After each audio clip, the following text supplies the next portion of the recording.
The Fox Transfer Neo and RockShox Reverb AXS are the two hottest wireless dropper posts on the market. These two posts are very similar, and we're going to make the comparison very simple. I'm Tor from the Losco, and in this video, I'm going to compare these two wireless droppers to help you decide which is the best for you.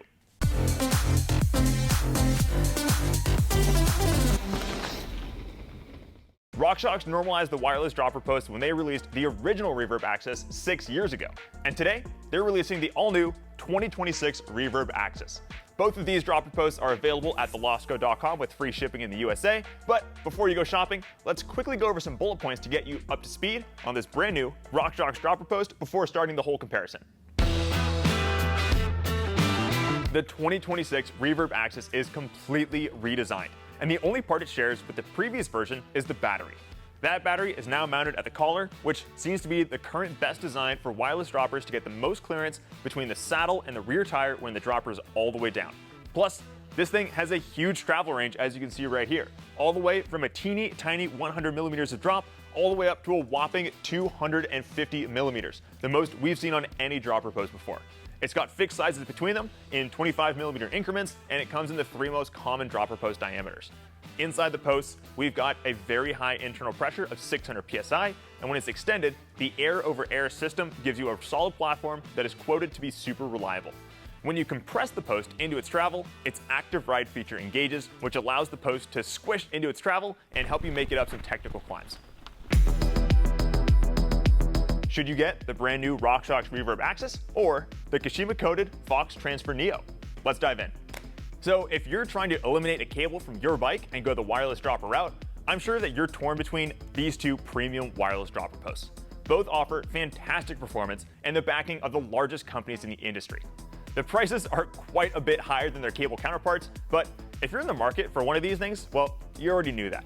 After spending lots of time on both of them, I can tell you that they're both great, but we're here to help you figure out which is the best for you.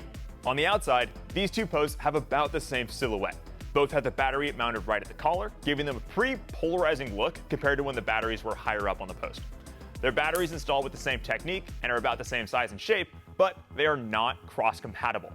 Fox uses the same battery on their live valve Neo Shocks and their Transfer Neo, while SRAM uses the same battery across all of their AXS components. That includes AXS drivetrains, flight attendant suspension, and their Reverb AXS. Up at the handlebar, Fox's controller looks and appears like a traditional dropper lever and can be mounted via Matchmaker, iSpec EV, or a traditional clamp. SRAM's controller is more space-agey, and their pod design has two buttons. You can control these buttons from inside the AXS app, choosing whether they control the dropper or any other AXS components you might already have. Inside of Fox's Neo app, you can put the post in bike park mode, which disables the post while you're just lapping the park and you don't want to accidentally hit the post midair. There's also a transport mode, which will save your battery life on a long road trip. You can also see the number of actuations your post has, which will help you keep on top of your service intervals. Overall, the Fox Neo app does have a few more features than the AXS app, but once you've got your post set up, you never have to open the apps again, and you don't even have to bring your phone with you to go for a ride. Riders are always trying to get as much drop as possible when upgrading to a new dropper post, and the Reverb AXS offers a wider range of travel options. Both posts have the same 5 travel options between 1 and 200 mil of travel, but the Reverb AXS also comes in 225 and 250 mil of travel.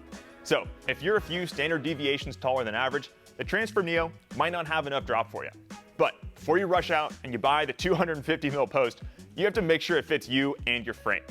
Both of these fancy wireless dropper posts have fat collars and dongles hanging off the bottom of them, which makes them a bit longer than a cable-actuated dropper post with similar travel.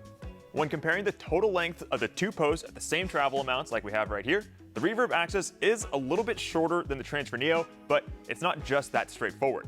There are 3 measurements that matter with the dropper post: total length, length below the collar, and length above the collar. The Transfer Neo is shorter above the collar, the Reverb is shorter below the collar, and overall has a slightly shorter total length.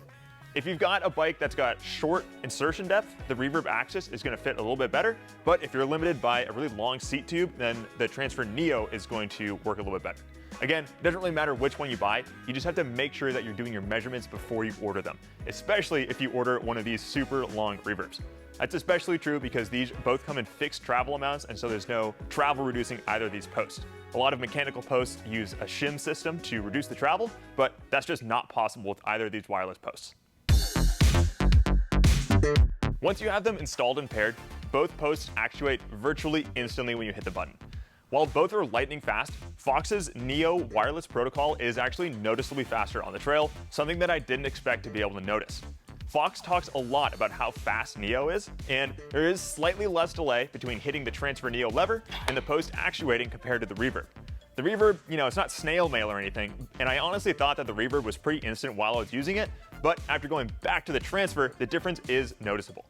With either post, it's easy to make micro adjustments by quickly tapping your button, but I think it's slightly easier to make those mini adjustments with the transfer Neo.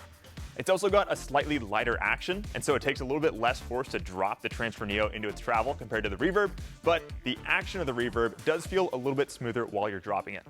I think that difference could be because of the difference in air pressure inside these two posts.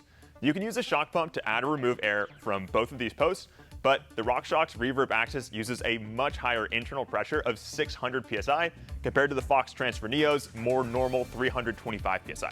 To adjust the air pressure on the reverb, you're going to need the high pressure shock pump from RockShox because as of right now, it's the only shock pump that actually goes all the way to 600 psi. Getting the reverb up to that pressure is way more difficult than I expected, and it pretty much takes all of my strength to get the last couple of pumps of air in there. I don't know what the workout's called, but I'm definitely hitting my 1 rep max while pumping the reverb up with air. Adjusting the air pressure on the transfer is way easier, and you can use any normal shock pump that you'd use on your fork or shock to adjust the air pressure in this one. When you've got maximum air pressure in there, both of these posts make a very satisfying top out sound, but I do prefer the sound of the transfer. Even though it doesn't really matter at all, I do think that it sounds a little bit more premium. Let us know which one you prefer down in the comments below.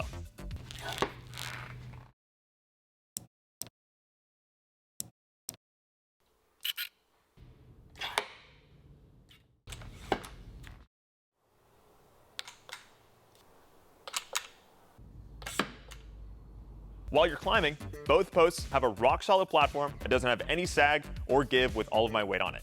Unsurprisingly, they feel pretty much exactly the same when you're sitting on them, but they are different if you drop the post into its travel and then sit on it. The Reverb's active ride lets the post squish a bit when you lower it into its travel, and it definitely works as advertised. You'll have a squishy sensation that is very similar to a previous generation reverb that's in need of a service, and I personally would prefer it if the post was solid no matter where you are in the travel, just like the transfer.